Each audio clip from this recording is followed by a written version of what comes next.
Guys हम इस video में अकाउंटिंग कन्वेंशंस यानी कि लेखांकन परंपराओं के बारे में बात करेंगे।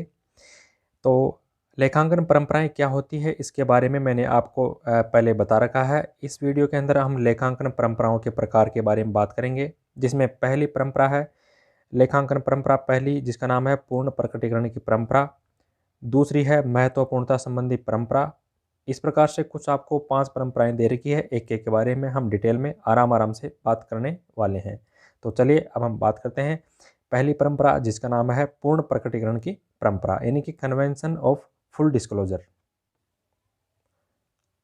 अगर हम इस परंपरा की बात करें तो इसका नाम है, जैसा कि आपको दिख रहा है, पूर्ण प्रकटीकरण की परंपरा यानी कि कन्वेंशन ऑफ फुल डिस्क्लोजर। इसका मतलब यह है, क्या है बताइए। इसका मतलब यह है कि लेखांकन के अंदर आपको जो भी रिकॉर्ड करना हो या फिर जो भी आप टिप्पणी करना चाहते हो, जो भी कुछ लिखना चाहते हो, वो साफ साफ लिखें, स्पष्ट लिखें, ताकि किसी भी पार्टी को कोई कन्फ्यूज ना हो। ठीक है। तो इसके अंदर जो पहला पॉइंट है इसमें दे रखा है कि लेखांकन ट्रू एंड फेयर के साथ करें, यानी कि लेखांकन सही हो और उनका अच्छे तरीके से उनकी गणना की गई हो, यानी कि फेयर तरीके से, अच्छे तरीके से लेखांकन किया जाना चाहिए। दूसरा पॉइंट है व्यवसाय के सभी तथ्यों का समुचित प्रकटीकरण करें जो किसी भी वर्ग को प्रभावित करते हो। इसका मतलब यह है कि वो सभी तथ्य, वो सभी बातें जो कई प्रकार के जो वर्ग होते हैं, सभी वर्ग, जैसे उपभोक्ता वर्ग हो गया, अपने व्यवसाय का आंतरिक पार्ट हो गया जिसके अंदर प्रबंध वगैरह आ गए, सरकार हो गई, तो ऐसे कई प्रकार के वर्ग हैं जो सभी प्रभावित होते हो। तो ऐसी चीज़ों को, ऐसे तथ्यों को आपको उसका समुचित प्रकटीकरण यानी कि उनको अच्छे तरीके से उनको डिफाइन किया जाना चाहिए, साफ साफ बता देना चाहिए कि इस चीज़ में क्या सच्चाई है और क्या नहीं है, और इसके अंदर क्या चीज़ शामिल है क्या नहीं है। कहने का मतलब यह है कि इसके अंदर कुछ भी तथ्य व्यवसाय को छुपाना नहीं चाहिए, और जो भी चीज़ें हैं उनको ट्रू एंड फेयर के साथ उनका लेखांकन करना चाहिए। अब देखिए, अब मैं आपको बताता हूँ कि वो तथ्य कौन कौन से हैं जिनको उनका समुचित प्रकटीकरण करना चाहिए, यानी कि उनके बारे में साफ साफ बता देना चाहिए। तो उसके अंदर कुछ एग्जाम्पल की अगर हम बात करें तो एक है संदिग्ध दायित्व है। संदिग्ध दायित्व का मतलब यह है कि वो दायित्व है जो जिसका भार आपके ऊपर आ भी सकता है और नहीं भी आ सकता। संदिग्ध दायित्व जैसे कि मान लो कोर्ट में कोई केस चल रहा है, कोई व्यवसायी है, उसका कोर्ट में कोई केस चल रहा है, तो अगर वो फैसला उसके फेवर में आ गया तो वो बच जाएगा, यानी कि उसका ज़्यादा आगे नुकसान नहीं होगा। और यदि कोर्ट ने उसके खिलाफ कोई फैसला सुना दिया तो उसको पनिशमेंट भी मिल सकता है, उसको हर्जाना जुर्माना भी चुकाना पड़ सकता है। तो ये संदिग्ध दायित्व हो गया, क्योंकि ये फिक्स नहीं रहता कि इसमें हमारा दायित्व बनेगा या नहीं बनेगा, तो इसको बोलते हैं संदिग्ध दायित्व। तो संदिग्ध दायित्वों को भी हमारे को स्पष्ट लिख देना चाहिए कि जो भी दायित्व संदिग्ध प्रकृति के लगते हो उनके बारे में साफ साफ लेखांकन कर देना चाहिए। दूसरी बात करें तो विनियोगों का मूल्य, यानी कि इन्वेस्टमेंट आपने कहाँ पर किया है, तो उनका अगर आप मूल्यांकन करना चाहते हो तो आप पुस्तक मूल्य पर करना चाहते हो या बाजार मूल्य पर, इसके बारे में आपको साफ साफ पहले ही बता देना चाहिए। लेखांकन नीतियों में अगर कोई परिवर्तन किया है तो उसके बारे में बता देना चाहिए, परिवर्तन किया है तो क्यों किया है। तो इन सभी चीज़ों के बारे में बिल्कुल ट्रू एंड फेयर पोजीशन बतानी चाहिए आपको। तो ये थी हमारी पहली अवधारणा, परंपरा, जिसका नाम है पूर्ण प्रकटीकरण की परंपरा। अब हम दूसरी परंपरा की बात करेंगे, दूसरी कन्वेंशंस की बात करेंगे, जिसका नाम है महत्वपूर्णता संबंधी परंपरा, कन्वेंशन ऑफ मटेरियलिटी। देखिए, ये परंपरा हमारे को ये बताती है कि व्यवसाय के अंदर जितने भी लेन देन होते हैं, जो भी वस्तु हो या फिर मशीनरी हो, कुछ भी एक्स वाई जेड व्यवसाय के अंदर जो आप खरीदते बेचते हो, और उसके अलावा व्यवसाय के अंदर जैसे कई प्रकार के पार्ट्स हो गए, भाग हो गए, जैसे कंप्यूटर हो गया, मोबाइल हो गया, छोटी मोटी कोई कई प्रकार के आइटम्स और होते हैं व्यवसाय के अंदर। तो इन चीज़ों को हम, कौन सी चीज़ें हैं जिनका रिकॉर्ड करना चाहिए और कौन सी चीज़ें हैं जिनको छोड़ देना चाहिए। देखिए, अगर छोटा व्यापारी है तो उसके लिए, जब मान लो एक लोहे की कील है, ठीक है, तो ऐसी छोटी मोटी चीज़ें, लोहे की कील हो गई, या फिर छोटा मोटा कोई पेन हो गया, छोटे मोटे आइटम, तो उनको उसका अलग अलग से लेखा तैयार करना पड़ेगा। और यदि बड़ा व्यापारी है तो उसके लिए उन मदों का कोई मतलब नहीं है, उन चीज़ों का कोई महत्व नहीं है, क्योंकि बड़ा व्यापारी है तो वो उनके लिए वो अलग अलग खाते बनाएगा तो दिक्कत हो जाएगी, क्योंकि खाते फिर बढ़ते जाएंगे और समस्या हो जाएगी। तो उनको उनको जो बड़ा व्यापारी होता है, इन छोटी मोटी चीज़ों का लेखा एक साथ उसको करना चाहिए। ये परंपरा हमारे को ये बताती है कि महत्वपूर्णता संबंधी परंपरा ये बताती है कि छोटा व्यापारी छोटी छोटी चीज़ों का अलग अलग लेखा तैयार कर सकता है, लेकिन जो बड़ा व्यापारी है उसको उन सभी छोटे छोटे आइटमों का एक साथ एक लेखा तैयार कर देना चाहिए ताकि दिक्कत नहीं आए। छोटी छोटी मदों का खाता अलग अलग तैयार, जैसे यहाँ पर फिर से लिख रखा है कि छोटे व्यवसाय की दशा में छोटी मदों का खाता अलग अलग तैयार करना पड़ता है, और बड़े व्यवसाय की दशा में छोटी छोटी मदों का खाता एक जगह तैयार कर देना चाहिए। अर्थात छोटे आइटम्स के खाते अलग अलग ना बनाकर एक ही जगह एक ही खाते में लेखा करना इस अवधारणा के अनुसार सही है। आई होप आपको ये अवधारणा समझ में आ गई होगी। अब हम बात करते हैं तीसरी अवधारणा की, जिसका नाम है एकरूपता संबंधी परंपरा। सॉरी, बार बार मुंह से अवधारणा निकल रही है, तो ये अवधारणा नहीं है, हम परंपराओं की बात कर रहे हैं। तो तीसरी परंपरा है, उसका नाम है एकरूपता संबंधी परंपरा, यानी कि convention of consistency. Convention of consistency की बात करें, यानी कि एकरूपता संबंधी परंपरा की बात करें, तो इसमें ये बताया जाता है कि जो भी आप मेथड यूज कर रहे हो, चाहे मूल्यह्रास की गणना की विधियाँ हो या फिर लेखांकन नीतियाँ, जो भी हो, कई प्रकार की विधियाँ होती हैं, तो उनमें अगर परिवर्तन होता है तो उस दशा में आपको अलग से टिप्पणी करनी पड़ेगी कि आपने ये परिवर्तन क्यों किया। और अगर आपने परिवर्तन किया है, मान लो आपने पहले कोई मूल्यह्रास की कोई गणना विधि अलग से यूज की है और अब आप नए सिरे से कोई दूसरी विधि यूज करना चाहते हो, तो आप जो नई विधि जो आप यूज कर रहे हो नए सिरे से, उसको आपको उस विधि का प्रयोग जो आपने मशीन क्रय की है, जिस दिनांक को आपने वो मशीन क्रय की है, तो उस दिनांक से आपको वापस दोबारा गणना करनी पड़ेगी, क्योंकि आपने मेथड ही चेंज कर दिया मूल्यह्रास का।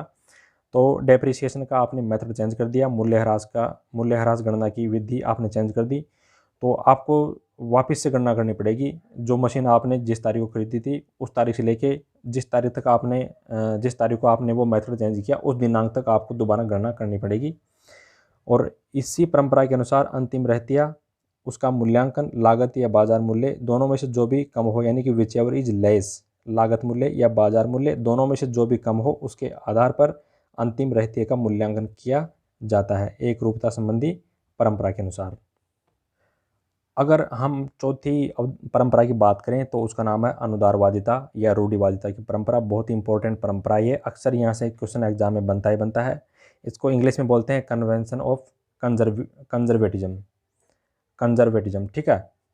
तो अनुदारवादिता या रूढ़िवादिता की परंपरा हमारे को यह कहती है कि संपत्ति हो चाहे आय हो, उनका मूल्यांकन आपको ऐसे मूल्य पर करना चाहिए जो सबसे कम लाभ प्रकट करें। यानी कि आप ये ना माने कि उनसे ज़्यादा अपने ज़्यादा इनकम हो जाएगी या फिर अपनी ज़्यादा संपत्तियाँ हो जाएगी। आप तो वो मान के चलो जो कम से कम उनका मूल्य दिख रहा हो, तो आप उस आधार पर इस संपत्तियों और आयों का मूल्यांकन कर लेना चाहिए। जैसे मान लो आपने जूनियर अकाउंटेंट की एग्ज़ाम दी और आपको लग रहा है कि जूनियर अकाउंटेंट में मेरे 60% बन रहे हैं, और आपको एक बार ये लगता है कि नहीं नहीं, मेरे तो मतलब 65% तक भी बन सकता है, मतलब मेरा स्कोर जूनियर अकाउंटेंट में, तो आप ये आपका एक तरह से आपका प्रॉफिट हो गया है ना। तो यहाँ पर संपत्ति और आय की जगह आप अपना रिजल्ट देख लो कि आपका रिजल्ट मान लो 60% और 65% के आसपास जा रहा है, तो आपको ये मानना पड़ेगा कि 60% ही होना चाहिए, क्योंकि आप 65% मान के उसमें थोड़ा सा रिस्क रह जाता है कि अपना 65% आए ना आए। तो ये अवधारणा रूढ़िवादिता है। तो ये परंपरा हमारे को ये कहती है कि आपको संपत्ति हो चाहे आय हो, उनका मूल्यांकन ऐसे मूल्य पर करना चाहिए जो सबसे कम लाभ प्रकट करे, यानी कि उसी प्रकार आपको 60% मान लेना चाहिए इस परंपरा के अनुसार, अगर मैं बात करूं तो। और इसी परंपरा के अनुसार स्टॉक का मूल्यांकन लागत या बाजार मूल्य दोनों में से जो भी कम हो उसके आधार पर कर लेना चाहिए। देखिए, जो तीसरी परंपरा है वो चौथी परंपरा है, दोनों में ही इस चीज़ के बारे में बताया गया है, तो आप कन्फ्यूजन ना हो, दोनों का ध्यान रखें आप। अगर एग्जाम के अंदर दोनों ऑप्शन आते हैं तो उसके अंदर दोनों ऑप्शन नहीं देगा, कुल मिला के वो एग्जाम के अंदर दोनों में से एक ऑप्शन देगा, और आपको जो ऑप्शन दिखे उस पर आपको टिक लगाना पड़ेगा। इसी परंपरा पे अगर हम और बात करें तो इसमें प्रावधान किए जाते हैं जो भी भावी हानियाँ होती है, यानी कि भविष्य में हमारी जो भी हानियाँ हो सकती है, व्यवसाय के अंदर नुकसान हो सकते हैं, तो उनके लिए हम प्रावधान बना लेते हैं। प्रावधान का मतलब ये होता है कि हम प्रॉफिट के अंदर से कुछ पैसा निकाल के एक अलग से फंड बना लेते हैं। वो फंड इसलिए बनाया जाता है कि अगर भविष्य के अंदर हमारे को हानि होती है तो उस फंड से हम हानियों को पूरा कर देंगे, मतलब, ठीक है। और अगर भविष्य के अंदर लाभ होने की अगर संभावना है तो उनका प्रावधान नहीं बनाया जाता, क्योंकि लाभ हो भी सकता है और नहीं भी हो सकता है। वैसे हानियाँ हो भी सकती है, नहीं भी हो सकती है, लेकिन इस परंपरा के अनुसार हम हानियों को कवर करके चलते हैं, यानी कि हानियों के लिए हम प्रावधान बना लेते हैं और भावी लाभों के लिए हम कोई प्रावधान नहीं बनाते।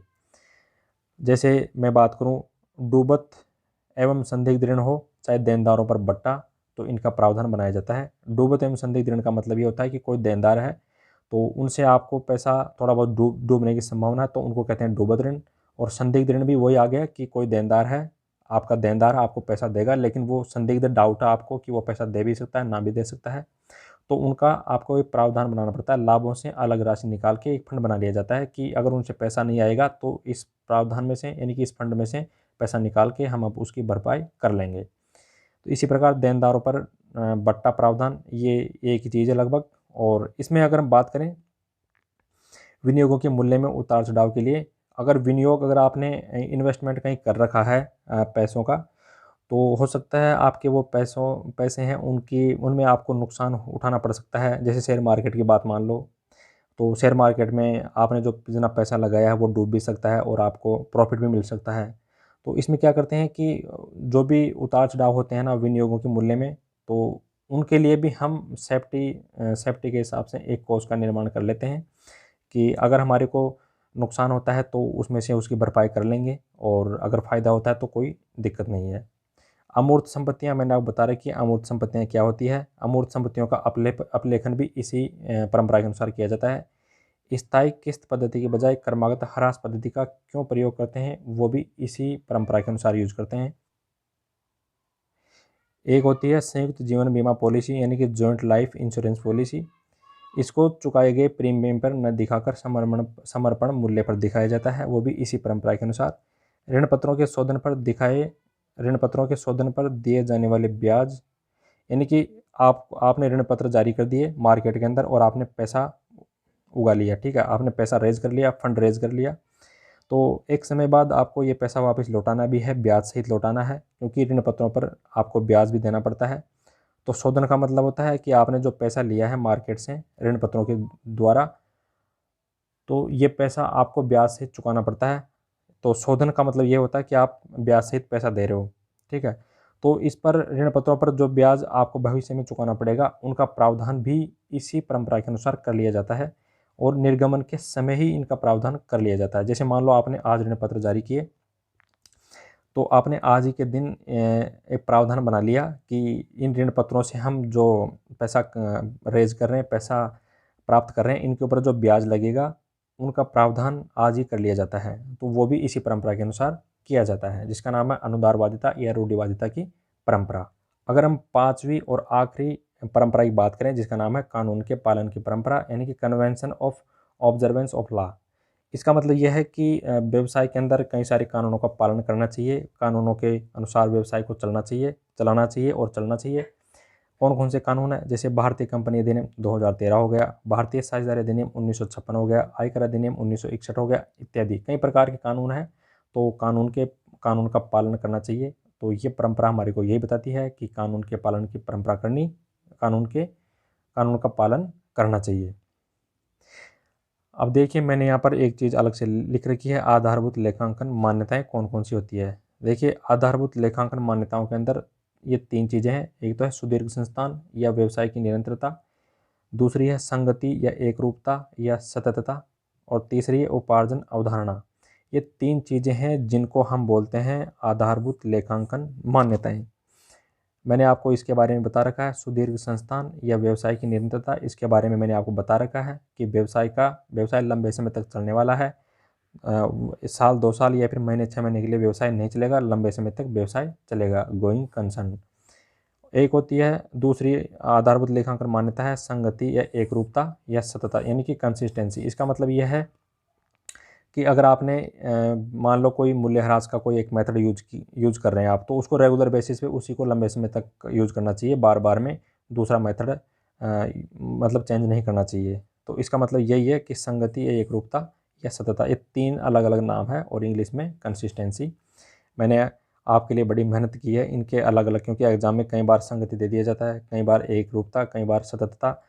तो आपको कन्फ्यूजन ना हो तो इसलिए मैंने तीनों चीज़ लिख दी है, और इंग्लिश में मैंने लिखा है आपके लिए। अच्छी मेहनत की है मैंने। अब आप देख लो आपके हिसाब से कि ये मेहनत अच्छी है या नहीं है। और एक अगर हम बात करें लास्ट आधारभूत लेखांकन मान्यता की, जिसका नाम है उपार्जन अवधारणा, इसके बारे में हमने बात कर ली। तो आप अवधारणा वाला वीडियो देखें जिसमें 7वीं अवधारणा है उपार्जन अवधारणा, उसके बारे में मैंने यहाँ पर बता रखा कि उपार्जन अवधारणा क्या होती है। तो ये तीनों चीज़ें होती है आधारभूत लेखांकन मान्यताएं, ठीक है। कई बार एग्जाम के अंदर यहाँ से भी सवाल बार बार पूछ लिया जाता है कि आधारभूत लेखांकन मान्यताएं कौन कौन सी है, तो मैंने आपको तीनों के बारे में बता दिया। आज की वीडियो में सिर्फ इतना ही। वीडियो अच्छा लगे तो वीडियो को लाइक करें, चैनल पे नए हैं तो चैनल को सब्सक्राइब करें। Thank you for watching this video. जय हिंद, जय भारत।